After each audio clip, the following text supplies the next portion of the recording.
Trump की oil गिरी से सस्ता होगा पेट्रोल डीजल। वेनेजुला के कच्चे तेल पर अमेरिका का धमाकेदार प्लान। नमस्कार, आपके साथ मैं हूं सुरभि शर्मा। आप देख रहे हैं TV9 डिजिटल। कैराकास की सड़क पर अभी बारूद की गंध पूरी तरह खत्म भी नहीं हुई कि वॉशिंगटन से एक और बड़ा ऐलान हो गया। राष्ट्रपति की गिरफ्तारी, सैन्य कार्रवाई और अब सीधे तेल की डील। वेनेजुला एक बार फिर दुनिया की महाशक्ति की राजनीति का अखाड़ा बन चुका है। सवाल सिर्फ सत्ता का नहीं है, सवाल उस तेल का है जिस पर दशकों से दुनिया की नजर टिकी रही। क्या ये कार्रवाई लोकतंत्र के नाम पर है या फिर तेल की कीमत पर खेली जा रही सबसे बड़ी जियोपॉलिटिकल चाल?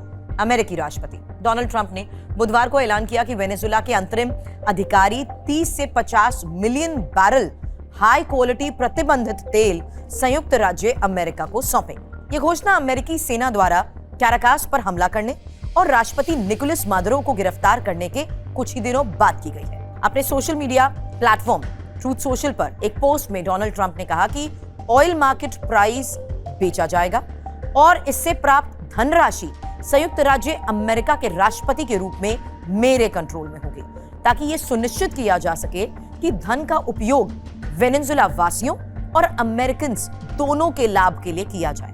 ट्रंप ने लिखा कि मुझे यह घोषणा करते हुए खुशी हो रही है कि वेनेजुला के अंतरिम अधिकारी 30 से 50 मिलियन बैरल हाई क्वालिटी वाला प्रतिबंधित तेल संयुक्त राज्य अमेरिका को सौंपेंगे। उन्होंने आगे कहा कि उन्होंने ऊर्जा सचिव क्रिस राइट को इस योजना को तत्काल लागू करने के निर्देश भी दिए हैं। उन्होंने कहा कि तेल को भंडारण जहाजों पर लादा जाएगा और सीधे अमेरिकी अनलोडिंग डॉक पर लाया जाएगा। ट्रंप ने आगे कहा कि यह तेल मार्केट प्राइस पर बेचा जाएगा। उस धन को संयुक्त राज्य अमेरिका के राष्ट्रपति के रूप में मेरे द्वारा कंट्रोल पर होगा, ताकि यह भी सुनिश्चित किया जा सके कि इसका इस्तेमाल वेनेजुला और संयुक्त राज्य अमेरिका के लोगों के लाभ के लिए किया जाए। वैसे व्हाइट हाउस अमेरिकी तेल कंपनी से बातचीत भी करेगा।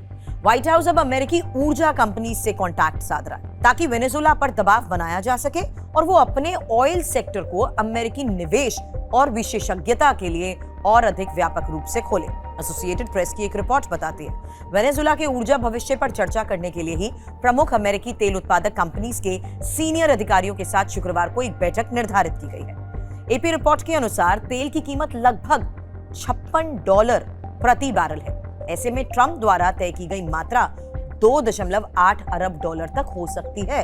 तुलनात्मक रूप से ऊर्जा सूचना प्रशासन के अनुसार संयुक्त राज्य अमेरिका प्रतिदिन लगभग 20 मिलियन बैरल तेल और पेट्रोलियम उत्पादों की खपत करता है, जिसका अर्थ यह है कि वेनेजुला को होने वाला ट्रांसफर लगभग 2.5 दिन की अमेरिकी सप्लाई के बराबर होगा। दुनिया के सबसे बड़े कच्चे तेल भंडार होने के बावजूद वेनेजुला वर्तमान में केवल लगभग 1 मिलियन बैरल प्रतिदिन उत्पादन करता है, जो लगभग 14 मिलियन बैरल के अमेरिकी औसत दैनिक उत्पादन से काफी कम है। अब मादुरो की गिरफ्तारी के बाद टेंशन बढ़ चुकी है। ट्रंप की घोषणा वीकेंड में हुए एक नाटकीय अमेरिकी सैन्य अभियान के बाद आई है, जिसके परिणाम स्वरूप वेनेजुला के राष्ट्रपति निकोलस मादुरो को गिरफ्तार किया गया और उन्हें मादक पदार्थों की तस्करी के संज्ञेय आरोपों का सामना करने के लिए संयुक्त राज्य अमेरिका भेज दिया गया। वेनेजुला के अधिकारियों ने यह भी कहा कि रात भर चले इस अभियान में कम से कम 24 सुरक्षा अधिकारी मारे गए, जबकि देश के अटॉर्नी जनरल तारिक विलियम्स साहब ने कहा कि कुल मिलाकर दर्जनों अधिकारी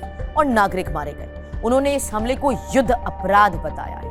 क्यूबा ने भी पुष्टि की है कि इस अभियान के दौरान ही वेनेजुला में तैनात 32 क्यूबा के सैन्य और पुलिस कर्मी भी मारे गए हैं। पेंटागन ने कहा कि गोली और छर्रे से घायल हुए 7 अमेरिकी सैनिक घायल हैं, जिनमें से 5 पहले ही ड्यूटी पर लौट चुके हैं। वेनेजुला के कार्यवाहक राष्ट्रपति डेल्सी रॉड्रिग्स ने ट्रंप की उन चेतावनियों का ही कड़ा विरोध शुरू कर दिया है।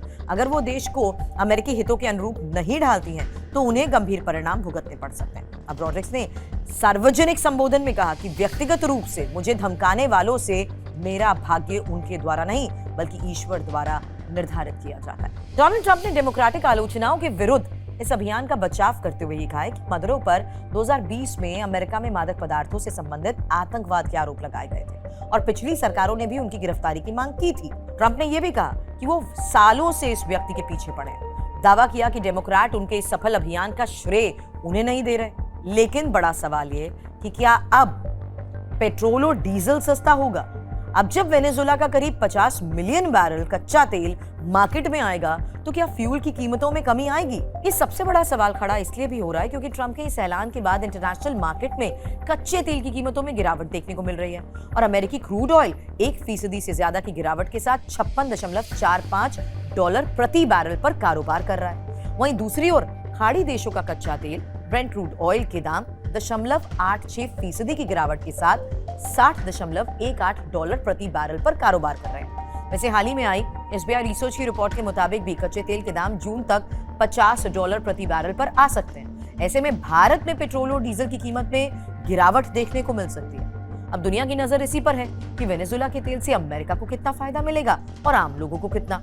तेल के दाम गिरे या ना गिरे, इतना तय है वेनेजुएला की राजनीति और वैश्विक ऊर्जा संतुलन दोनों में बड़ा भूचाल आ चुका है और यही तय करेगा कि ये सैन्य कार्रवाई इतिहास में राहत के तौर पर दर्ज होगी या संसाधनों की एक और जबरन वसूली के रूप में।